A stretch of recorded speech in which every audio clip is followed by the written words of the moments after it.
Stephen McCann. So I'm the head of finance at SOSV. Now, I don't know how many of you know about SOSV. So this year we're going to invest in 210 companies globally, primarily through accelerators.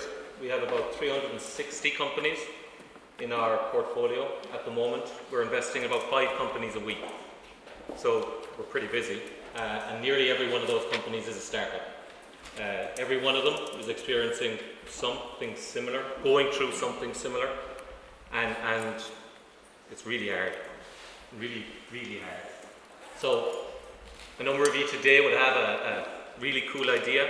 You're looking to do something proper, something meaningful. It's difficult. It's like I spoke to people outside, thinking of giving up a job, thinking of giving up a salary. You have a wife, you have a family. If you're going to do it, you're going to have to face into an uncertain future with wonderful possibilities, but lots of potential downfalls. You could be borrowing money off your family. You could be borrowing money off your friends. You could be talking to investors and getting lots and lots of no's. And you've got to keep going. It won't work out, maybe. Maybe it will.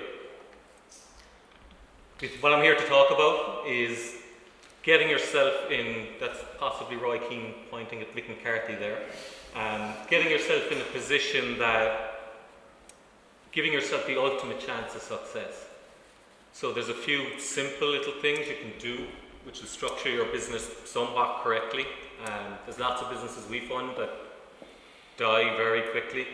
There's lots of businesses that go on to, in last month we had 2 companies raise money at a $50 million valuation, and since the outset, they've had all their finances correct, they've had a good idea of what's going on, they've really structured themselves properly.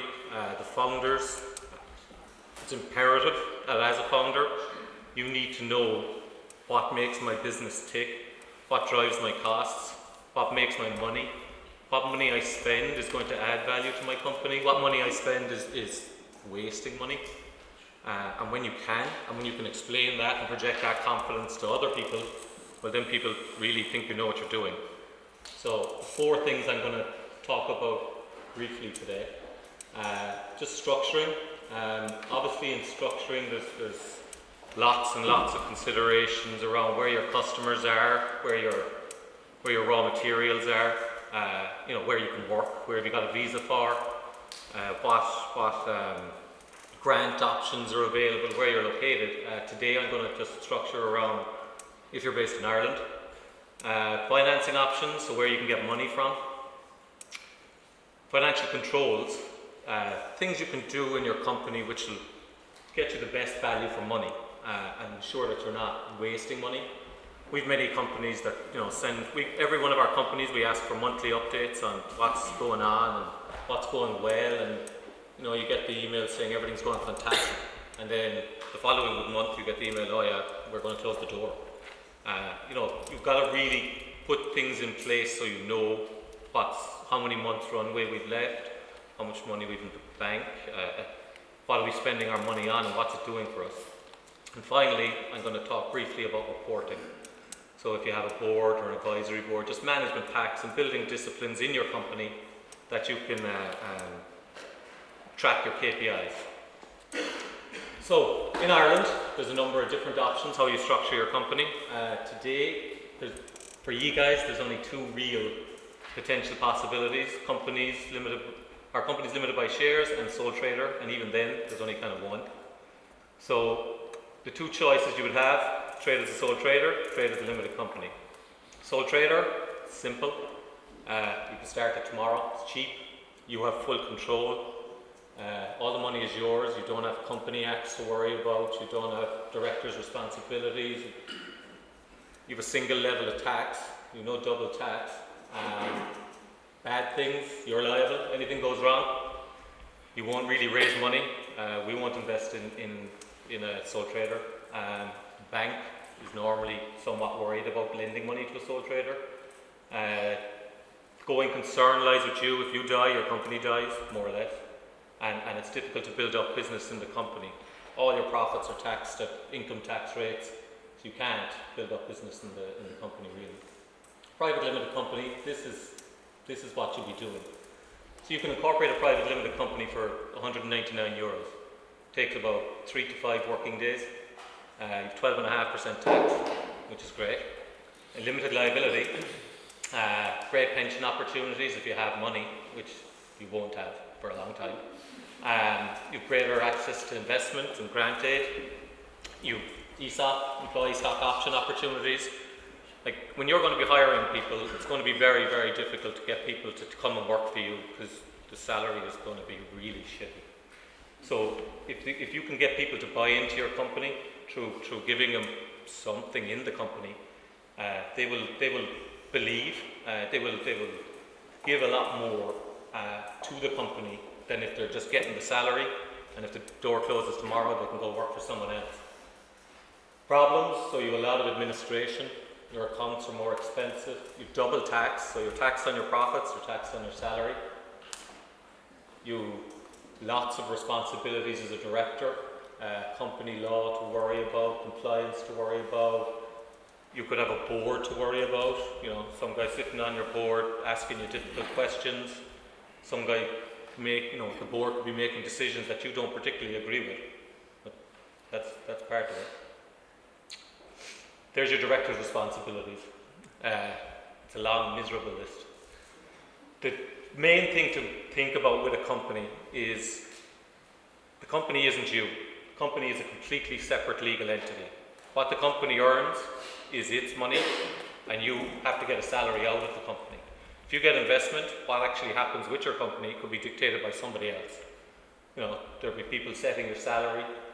People could fire you as a CEO. Your job as the CEO and as the main driver of the company is to make decisions in the best interest of your company, not in the best interest of you. And your company includes your shareholders, your employees, all your stakeholders. So, you're up and running. You formed a company. I need to feel you, Jerry! Show me the money! Jerry, you better yell! Show me the money! Show me the money! So that's next. Money. There's a big list of how you can get funded. The best one is sales. You can make revenue, fantastic. You lose no equity, you grow your company, brilliant. Each of them, Connor will have these slides after, you can get them, you don't have to read it all there. I'm going to talk today briefly about the bank loans, government grants and investment.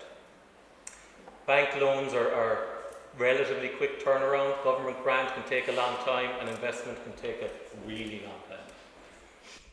Each of the goals is there, each of the concerns. Your concerns, like when people start out, it's normally the friends, family and fools we call it.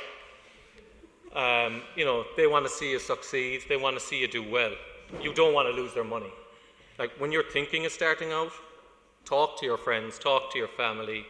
These are the people you'd probably want to give you money to start. You'd be saving your own money, but these people who want to see you succeed and will hopefully buy into your success. And as Bill said, you've got to be able to tell a really good story. And even when you're looking for investment, like you have to, if you're not passionate about what you're doing, well then other people aren't really going to be that passionate. And most reasons that, like we've a company recently, Diplopia, and the founder had an eye condition, like a lazy eye, and he developed a product that cured it. And like the passion that he speaks about his company, it really makes you buy into his success. And at our accelerator programs, we run multiple accelerator programs globally. Each of the teams tell a thing called a founder's story, where they talk about what's driven them to this stage and all of the steps that they've taken along the way. And when you sit down and you listen to the founder's story, you're sitting there and you're just really rooting for the guy or the girl. You think, God, I hope these guys make it, because they've sacrificed everything to get to this stage. And you've got to get that passion across to people, that all of, how much you put into the business and how much you you are passionate about your product and the problem it's solving. So the banks in Ireland are officially open for business. I think there's a couple of them coming here today. I don't see them, but if you're getting money from the bank, the pros, you don't get diluted. So you'll keep more equity in your company. Good news. It'll add some discipline to your company. Okay, the bank will want regular financials. They want to know what's going on, so you'll have to produce that. Problems, it can be difficult. The bank, won't give money to you based on promises in the future. The bank is worried about the here and the today. The bank is not worried about you becoming a wonderful success. They just want to get the loan repaid. And obviously, there's paperwork and legal documents galore. So the Action Plan for Jobs, which is an excellent website if any of you don't know it, if you can get state aid, fantastic, especially if there's no dilution. Again, it can add some discipline to your company. They'll want certain structuring.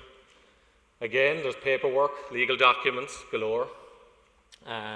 Some of them will want matching funding, so you'll have to bring other people to the table. And some of them, there could be strings attached, so you might have to employ a number of Irish people who will be based in a certain jurisdiction, certain things that mightn't be aligned with what it is you'd like to do. This is primarily what I'm going to talk about, equity and debt financing. So the best things about raising money from a VC or an angel investor, people are willing to take a risk. So people can believe in I went to the Entrepreneur of the Year last night, and one of the ladies there was talking about, she didn't make her dream come true. She made her vision happen. Like, this is something that she knew could happen. It wasn't a dream. And she just took a risk and made it happen. You can make people believe in your vision. People can take a risk. They can look at a bigger picture. They could take the short-term pain with a view to the long-term gain, while the bank won't do that. A lot of investors can add significant value to your company. So your team or your employees, you could be missing certain skill sets that people can add. People can add lots of knowledge and advice, and people can add an impartial viewpoint that they wouldn't be as bought up in the product as you potentially would be, which sometimes is valuable. Again, there's paperwork and legal documents galore. You lose equity in your company. So you lose some of your company, which kind of sucks for you, but it can be extremely, extremely worthwhile. You lose some control, so there could be someone else sitting at your board meeting asking you the difficult questions. You mightn't be able to spend money outside of your budget. Your salary could be capped, and if things go wrong, some of the investment terms could be slightly punishing. Here we go, sources of finance. I'm not going to go through this in great detail, but the venture versus angels, the summary of that primarily, angels can go in quicker, smaller amounts of money. They're willing to take a bigger risk. It's kind of their money, so they can do what they like with it. VC firms are responsible to their investors. They'll have to do a lot more due diligence, takes a lot longer. They'll be very active in your company. They'll put a lot of disciplines on you, that some of which you mightn't like. Okay, so if you're targeting investment, it's very, very important that you target your investors. So, if you're looking for 50,000 euros in investment, there's not much point in approaching a VC who only invests in 50 million chunks. Look for investors who invest in people like me. Look at the companies they've invested in previously. Do they invest in companies like me? Look at their fund. Most funds will be a 10-year fund. They would invest in the first 5 years. If they're in the later years of their fund, they don't have money to invest in you. Look at that the investment size fits. Find the partner that understands what you do, that invests in companies like you. Don't go with the same pitch. Don't give the same pitch to everyone. Target who you're pitching to. Talk to people that he's invested in previously. Find out what he asked them. Find out how did the interview go? What happened? What was important? Tailor your pitch. Tailor your deck to each pitch you give, and get members of your board to help you. All of that is really super important. What investors would like to see, they want growth potential. They want a strong team. They want realistic projections. I get projections in the door every day with amazing, amazing growth. You want to be somewhat realistic. There's an online resource called the Kaufman Founders School. I don't know if any of you have ever seen it. They do amazing webinars. But I watched one during the week on CEO of a company was talking about investors asking for 3 years worth of projections. And I get 3 years worth of projections, and the only thing I know is that they're going to be completely wrong. But what you want to see is that the founder has a vision of how his company is going to develop in 3 years. Where does he think the company is going to go? How much potential does he think? Is he looking that far ahead? What's the ultimate goal? You want a product that you can understand. You need to, like we have a biotech accelerator, and people come in and talk to me about the product, and I'm scratching my head and going, yeah, it sounds great. What's that mean? You need to explain it so people can understand it. You want to talk about what you've already done and what your key short-term goals are. Even if people say no, and you go back to people at a later stage, and you've said, okay, in the next 6 months we're going to do X, Y, and Z, and in 6 months' time you meet them and say, okay, well, we did X, Y, and Z. You want to show that you can achieve things that you say you're going to do. People are going to hold you to account. People are going to, hold you to the standards that you set yourself. The things you say you're going to do, if you don't do them and you go back for further funding, they're going to be, oh, okay, will this guy, will he do it? And your KPIs for the future. I'm not going to run through this, but it's a long, long process. Lots of meetings, lots of documents. You can be somewhat ready in that you can have your investor package ready, your data room, or whatever it is. What people will want, they'll want a lot of these things. They might want a seat in your board. They want a liquidation preference, so they'll get paid before you get paid. They might want anti-dilution protection, meaning you can't dilute them down unless there's value added to the company. They might want participation rights, meaning they get paid a number of times before you get paid at all. Protective provisions, and the last one is something they definitely want, vesting. So when every company joins one of our accelerator programs, we make them sign a thing called a founders agreement. Founders agreement ties in the founders to the company, puts some controls over the financials of the company, and most importantly, it puts vesting on each of the founders. So you're protecting the company from the founders and the founders from each other. So we have had companies previously, 2 founders, 3 founders come to the accelerator program. One guy says, I don't think this is going to work out. We had one company in particular who had a sex toy actually, but one guy went to Bali surfing for 9 months, and then he arrived back and was, hey, he raised $1 million. Where do I sit? I was like, oh, God, you were gone. No, I own a third of the company. So he was back and everyone was unhappy. Like, if someone leaves your company without adding value to the company, you want to take their shares back. You have to find a new them. You need, people should get rewarded for the value they add, but they don't get a free ride. And people won't invest in your company if you have people on your cap table who are taking a free ride. We invested in a company in Ireland last year, and they had 3 shareholders. And 2 of the shareholders worked full-time in the company, and the other one didn't. And we had to, before we invested, had to take his shareholding down from 33% down to 4%. And he was we gave him the option, you go work full-time in the company, that's fine. And he was, I have a good job, why would I go work in the company? I said, okay, well, give the company, give the equity back to the 2 people who are staying in the company. And he did. You've got to reward the people who are making it happen, and really just remove the people who aren't. And it's the same with your employees. If people if you're giving people stock options or a board advisor or anybody, it has to vest. It has to be based on the value that people add to your company. Not, no one gets a free ride. Okay, some small tips for success. Don't take rejection personally. I used to talk to teams out in China about, it's like going to a nightclub and asking 100 girls to dance and they all saying no, and then having to go to number 101 full of confidence. It's very, very hard.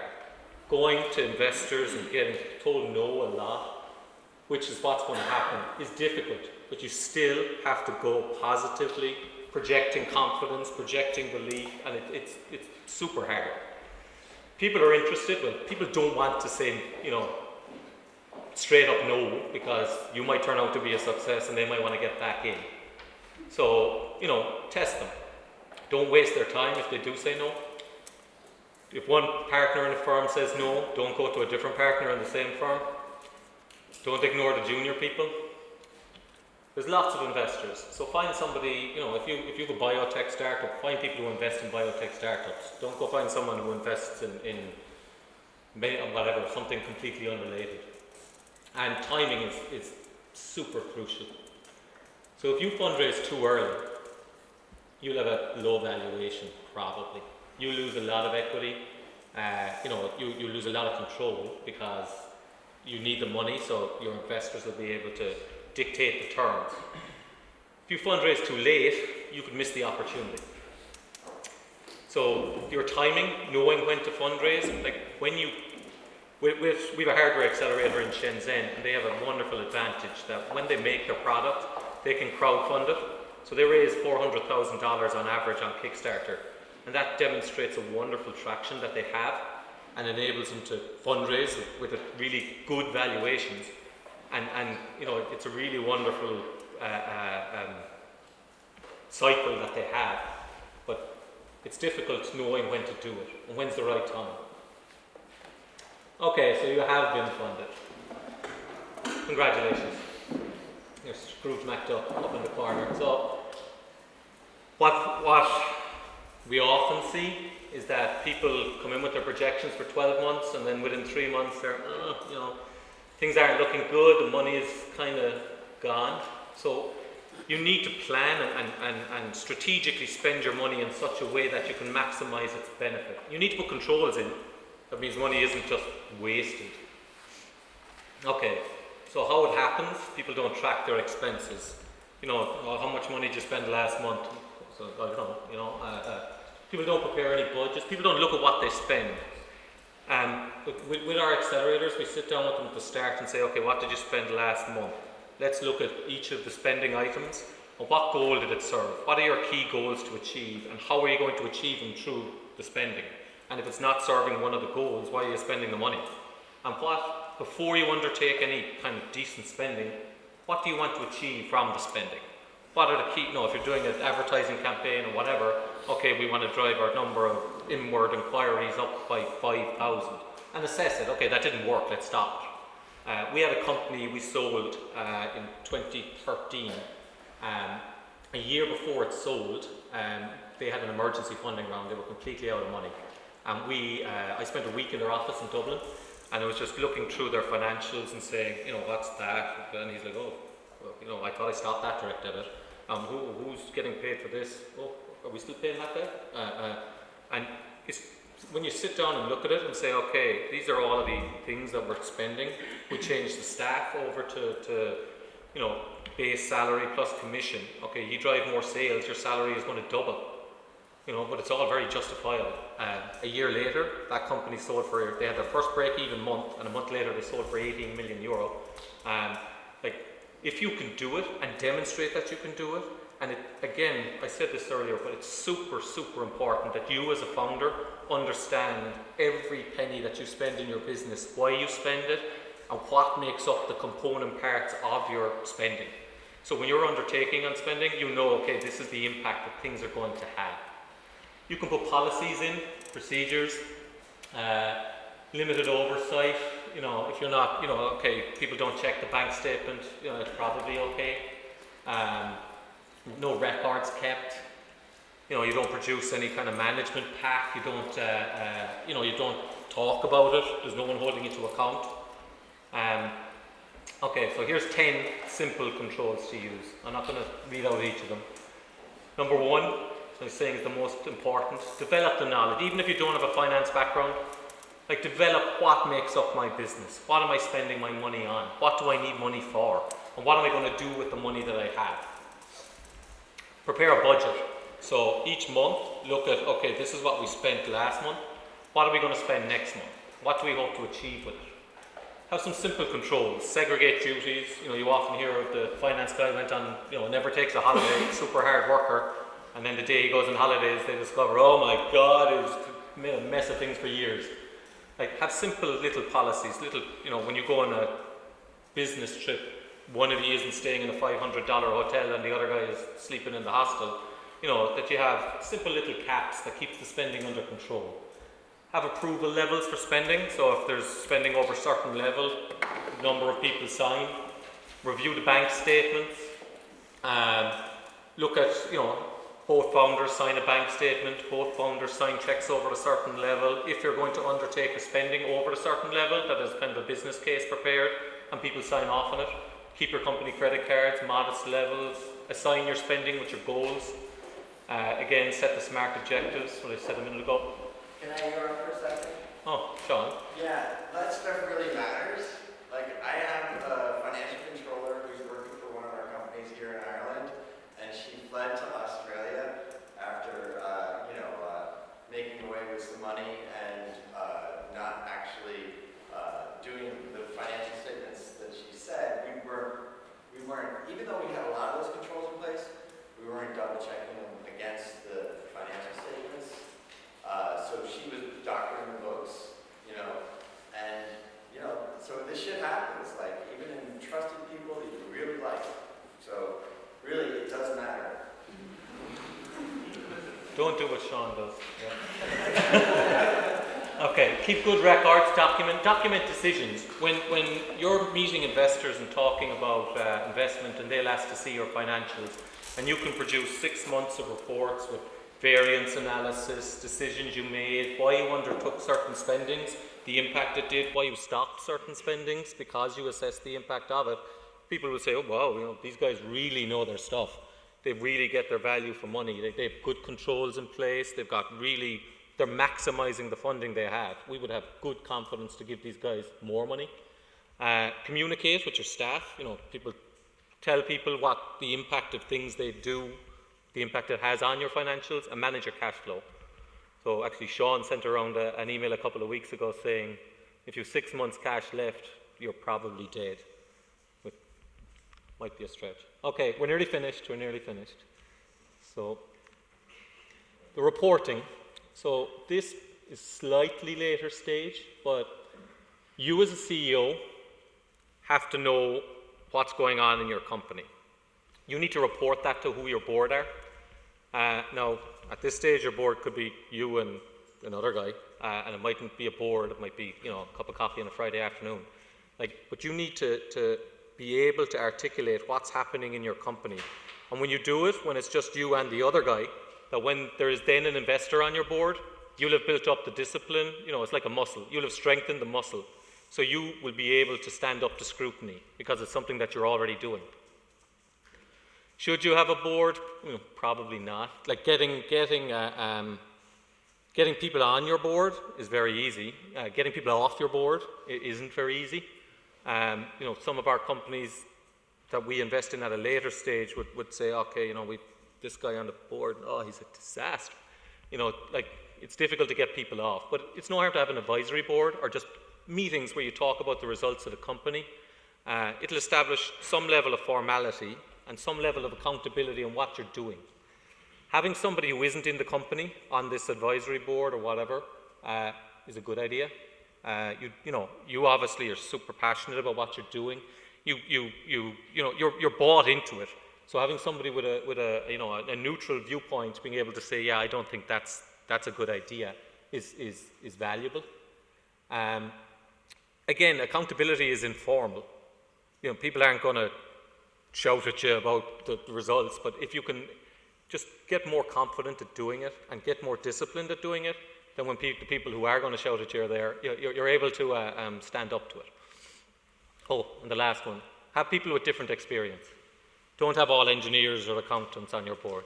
Have people from different backgrounds. Who should you appoint? So it's like recruiting a senior staff member.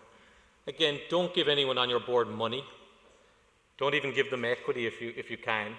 If you do give them equity, you'll be giving them, like we have, I can give them to Connor. We have advisory board templates that, people who come on your advisory board can possibly earn, 0.5% of your company over time, as long as they achieve certain goals. You know, you'll have lots of people who want to come on your board so they can update their LinkedIn profile or whatever. But like, you want someone on the board who's really contributing to your company. You want people who are willing to offer different opinions to what you think. You want people who are willing to not afraid to speak their mind, and who can really help you as a founder make good decisions in the interest of the company, not in the interest of you or in the interest of them. You need to have a balance across your board in terms of who's on it. How can you make your meetings more valuable? So you need to present information to these people in a manner that's easily digested. It needs to be consistent so people can notice it changing. You need to give it to people in a certain, you know, a decent amount of time before the meeting so that they can prepare questions, they can review it. You need, like, if you can get people to come to the board meeting, they'll be a lot more engaged. You know, I'm on a couple of boards and people dial in and you'll be thinking, you know, is he watching telly or what's he doing in the background? Like, you want people to be there, engaged, not on their phone, not doing their email. You want people to participate in your board meetings and give constructive advice that can help you grow and help you learn. What will you include in the pack? So you want an agenda. You want to set time, so your board meeting be, whatever, an hour, 2 hours. Well, it won't be, you know, at an early stage, even if you met for an hour, once every 2 weeks, and talked about, okay, you know, what were the goals we set the last time? How do we do there? What are our financials? How do we do against what we thought? Why is it different? You know, what did we do wrong? Let's look at the next couple of months. What do we think is going to happen? If you do have a formal board meeting, you'll have documentation supporting that need board approval, like stock grants.